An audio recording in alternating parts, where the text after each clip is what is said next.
काही जण 21 डिसेंबरची वाट पाहत असाल ना, अर्थात निवडणुकांच्या निकालासाठी. पण हा दिवस फक्त निकालापुरताच महत्त्वाचा नाही आहे, कारण याच दिवशी वर्षातील सर्वात मोठी रात्र आणि सर्वात लहान दिवस असतो, जिथं रात्र तब्बल 13 तासांची आणि दिवस 10 ते 11 तासांचा असणार आहे. आणि म्हणूनच काही जण 21 डिसेंबरकडे एक स्पेशल दिवस म्हणून पाहत आहेत. पण खरं सांगायचं झालं तर सध्या राजकीय वर्तुळात जे लोक खरोखर उत्सुकतेनं वाट पाहत आहेत ती 21 डिसेंबरची नाही, तर 19 डिसेंबरची. कारण 19 डिसेंबरला आपले पंतप्रधान बदलणार आहेत असं म्हटलं जातं. आता तुम्ही म्हणाल, हत्तीच्या मायला, ही बातमी तर जुनी झाली. पण थांबा, आम्ही तुम्हाला फक्त बातमी नाही सांगत आहोत, तर 19 डिसेंबरला खरंच काय घडू शकतं हे सांगणार आहोत. चला तर मग बोलूयात. नमस्कार, मी संजना. कट टू कटमध्ये आपलं स्वागत. पृथ्वीराज चव्हाण, अर्थात त्यांना पृथ्वीराज बाबा असं देखील त्यांच्या मतदारसंघात म्हणलं जातं. आता भाकीत करणारे बाबा झालेत की काय, अशी कुजबुज आणि टीका सत्ताधारी गोटातून होते. याचं कारण आपल्या सगळ्यांनाच माहिती आहे, त्यांनी केलेली भविष्यवाणी. विशेषतः 19 तारखेला नेमकं काय घडणार आहे याबाबत त्यांनी मांडलेला दावा. म्हणजे बघा, आजकाल अनेक नेते वेगवेगळे दावे आणि विधानं करत असतात, पण त्याकडे असं जास्त काही गांभीर्यानं बघितलं जात नाही. मात्र जेव्हा महाराष्ट्राचे माजी मुख्यमंत्री केंद्रात सरकार असताना PMOमध्ये महाराष्ट्राचं एक महत्त्वाचं नेतृत्व म्हणून ओळख असलेले पृथ्वीराज चव्हाण असा दावा करतात, तेव्हा त्याची दखल घेतलीच जाते. पृथ्वीराज चव्हाण यांनी असा दावा केलाय की 19 डिसेंबरला पंतप्रधान बदलले जाणार असून पंतप्रधानपदी एक मराठी व्यक्ती विराजमान होणार आहे.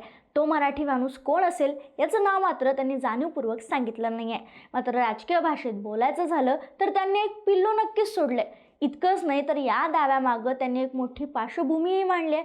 या सगळ्या घडामोडींना अमेरिकेतील घडामोडी कारणीभूत ठरणार असल्याचंही त्यांनी सूचित केले. थोडक्यात सांगायचं झालं तर पृथ्वीराज चव्हाण यांच्या या विधानामुळे राजकीय वर्तुळात मोठी खळबळ उडाली आहे. नेमकं ते प्रकरण काय, अगदी थोडक्यात सांगते. जेफ्री एपस्टाईन हा एक अमेरिकन व्यापारी आणि फायनान्सर. 2019 मध्ये त्याच्यावर अल्पवयीन मुलींची तस्करी आणि लैंगिक शोषणाचे गंभीर आरोप झाले. व्हर्जिनिया ग्रिफ्रेन यांनी केलेल्या खुलास्यामुळे हे प्रकरण उघडकीस आलं होतं. त्यांच्या म्हणण्यानुसार 1999 ते 2002 दरम्यान एपस्टाईन आणि त्याची सहकारी घिस्लेन मॅक्सवेल यांनी तिला प्रभावशाली लोकांकडे पाठवलं, ज्यात ब्रिटनचे प्रिन्स अँड्रू आणि इतर उच्चभ्रू व्यक्तींचा समावेश होता.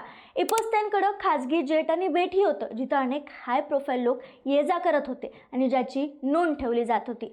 हा गुन्हा दाखल झाल्यानंतर जुलै 2019 मध्ये त्याला अटक झाली. मात्र खटला सुरू असतानाच त्याचा मृत्यू झाला. काही ठिकाणी त्याची आत्महत्या होती असंही सांगण्यात आलं.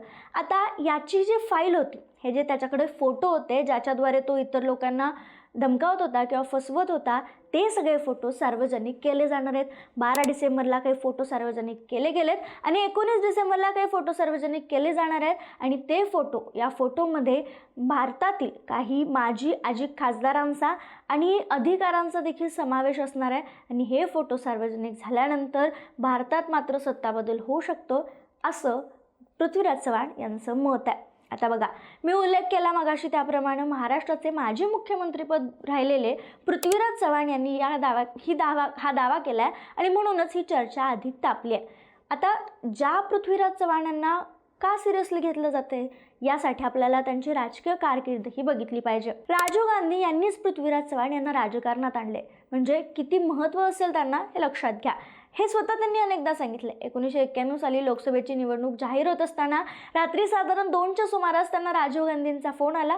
फोनमधून कराड येथे जाऊन लोकसभेचा उमेदवारी अर्ज भरण्याचे आदेश देण्यात आले आणि अशा पद्धतीने त्यांची राजकारणात एंट्री झाली. 1991 ते 96 आणि 96 ते 98 या काळात ते कराड लोकसभा मतदारसंघातून निवडून खासदार म्हणून निवडून आले. त्यानंतर वेगवेगळ्या सल्लागार समित्यांमध्ये त्यांनी महत्त्वाची जबाबदारी सांभाळली. 1998 ते 99 या काळात ते राज्यसभेवरही गेले. 2004 ते 2009 या काळात त्यांनी पंतप्रधान कार्यालयात राज्यमंत्री म्हणूनही काम पाहिले आणि 2010 मध्ये महाराष्ट्राचे मुख्यमंत्री म्हणून त्यांनी शपथ घेतली. जवळपास 4 वर्ष मुख्यमंत्रीपदाची जबाबदारी सांभाळल्यानंतर 2014 मध्ये त्यांनी त्यांच्या मतदारसंघावर लक्ष केंद्रित करत कराड दक्षिण विधानसभा मतदारसंघातून निवडणूक लढवली. ते जिंकून आले. 2014 ते 2019 आणि 2019 ते 2024 या कालावधीत ते आमदार राहिले. मात्र 2024च्या झालेल्या विधानसभा निवडणुकीत अतुल भोसले, भाजपच्या अतुल भोसले यांनी त्यांचा पराभव केला आणि हा पराभव त्यांच्याशिवाय महाराष्ट्रातील अनेक नागरिकांसाठी धक्कादायक मानला जात होता. आता बघा, इतक्या अनुभवी आणि मोठ्या नेत्यानं असा दावा केल्यानंतर चर्चा होणारच. आता याच पार्श्वभूमीवर का म्हणजे ही चर्चा मी म्हणलं त्याप्रमाणे सिरियस का धरली गेली, कारण ही चर्चा सुरू झाल्यानंतर याच पार्श्वभूमीवर पंतप्रधान मोदी यांचा राजीनामा दिल्याचा दावा करणारा एक व्हिडिओ सोशल मीडियावर मोठ्या प्रमाणात व्हायरल होऊ लागला. पंतप्रधान नरेंद्र मोदींनी पंतप्रधान पदाचा राजीनामा दिला असं म्हटलं जाऊ लागलं. आता हा व्हिडिओ खरा की खोटा याची पडताळणी केल्यानंतर साम टीव्हीच्या वृत्तानुसार आणि अधिकृत PIB चेक पोर्टलनुसार हा जो व्हिडिओ आहे तो खोटा असल्याचं सांगण्यात आलं. मात्र चव्हाणांच्या या दाव्यामुळं आणि अनेक माध्यमांनी चव्हाणांनी केलेल्या दाव्याची दखल घेतल्यामुळं या सगळ्या गोष्टी घडल्या असं देखील जाणकार सांगतात. कारण कुठंतरी या दाव्याची अनेक ठिकाणी म्हणजे बाहेरच्या देशात, अमेरिकेत देखील चर्चा झाली आहे असं आपण म्हणू शकतो. आता तसंच या चर्चेला आणखी पण काही कारण आहेत. म्हणजे खरंच असं होऊ शकतं का या चर्चेला? सध्या संसदेचं अधिवेशन सुरू आहे आणि या काळात भाजपनं आपल्या सर्व खासदारांसाठी व्हीप जारी केलाय. या व्हीपमध्ये 15 ते 19 डिसेंबर दरम्यान लोकसभा आणि राज्यसभेच्या सभागृहात उपस्थित राहण्याचे स्पष्ट आदेश देण्यात आलेत अशी माहिती आहे. तसेच यामुळं या कालावधीला म्हणजे टायमिंगला इथं महत्त्व आहे की व्हीप का जाहीर करण्यात आलाय. व्हीप असा कधीही जाहीर करण्यात येत नाही, मग असा अचानक व्हीप जाहीर का करण्यात आलाय? त्यामुळे टायमिंगला महत्त्व आहे. आणि याच दरम्यान भाजपचे राज्यसभेचे खासदार धनंजय महाडिक यांना पत्रकारांनी केंद्रात काहीतरी घडतंय का असा जेव्हा प्रश्न विचारला तेव्हा त्यांनी थेट नकार न देता जाहीरपणे सर्व काही सांगता येणार नाही पण काही हालचाली सुरू आहेत असं सूचक विधान केले. त्यामुळे पृथ्वीराज चव्हाणांनी केलेलं विधान, जारी केलेला व्हीप आणि महाडिकांनी त्याला दिलेला दुजोरा, त्यामुळे भाजपच्या गोटात किंवा नेमकं काय घडतंय, पडद्यामागं काय गोष्टी सुरू आहेत याची राजकीय वर्तुळात उत्सुकता वाढलेली आहे. म्हणूनच आता 19 डिसेंबरला काय होईल हे पाहणं महत्त्वाचं आहे. समजा ज्याप्रमाणे आता पृथ्वीराज चव्हाणांनी दावा केला आहे, ज्याची देशभर चर्चा झाली आहे, तसं काहीच घडलं नाही तर मग पुढे काय? भाजपकडून काही या सगळ्याबद्दल पंतप्रधान मोदी किंवा माजी खासदारांचा उल्लेख केला म्हणून काही कारवाई वगैरे काही केली जाऊ शकते का? तुम्हाला काय वाटतं?